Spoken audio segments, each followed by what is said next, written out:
মাঠ মাথাতে এসেছে দিচ্ছে প্রথমবারের মতো ইমন। দেখা যাক কি হয় দর্শক। ইমনের রেড চলছে।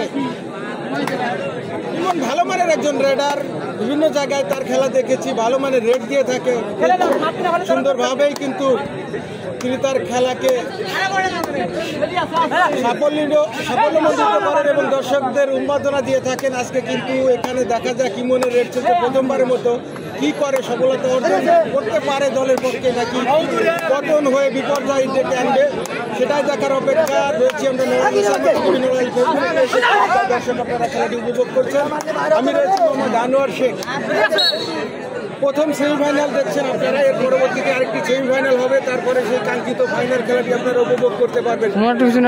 আজকে দর্শক সারিতে যারা রয়েছে এই গ্রাম বাংলার ঐতিহ্যবাহী খেলা হাডুডু খেলা দেখার জন্য সেই বিকাল ৩টা থেকে এখন অবধি মাঠ টানায় টানায় পরিপূর্ণ রয়েছে দর্শক। এখানে দর্শক অনেক সুন্দর এবং সাবলীল, অধীর আগ্রহ করে এই বসে রয়েছে অনেক আগের থেকে। খেলাটি হওয়ার কথা ছিল কিন্তু বিকাল থেকে 4টা থেকে বলছিলাম দর্শক ইমনের কথা। ইমন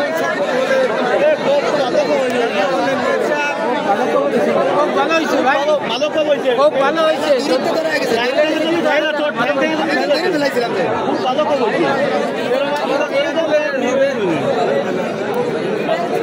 শামীম ভাই যুক্ত আছে বাগেরহাট থেকে, বাংলাদেশের সিলেটে শামীম আমার সামনে এরশাদ ভাই বসে রয়েছে, বলছে সিলেটে। সাহেব শামীম ধন্যবাদ। ফয়সাল গাজী ভাই সবাই রাজকুমার তুমি ভাই এ কি আইডির না। যাই হোক, অনেকেই দেখছেন, আমার নেটওয়ার্কের কারণে হয়তো আমি দেখতে পাচ্ছি না কতজন যুক্ত আছে। কমেন্ট করছে, কমেন্ট করলে উত্তর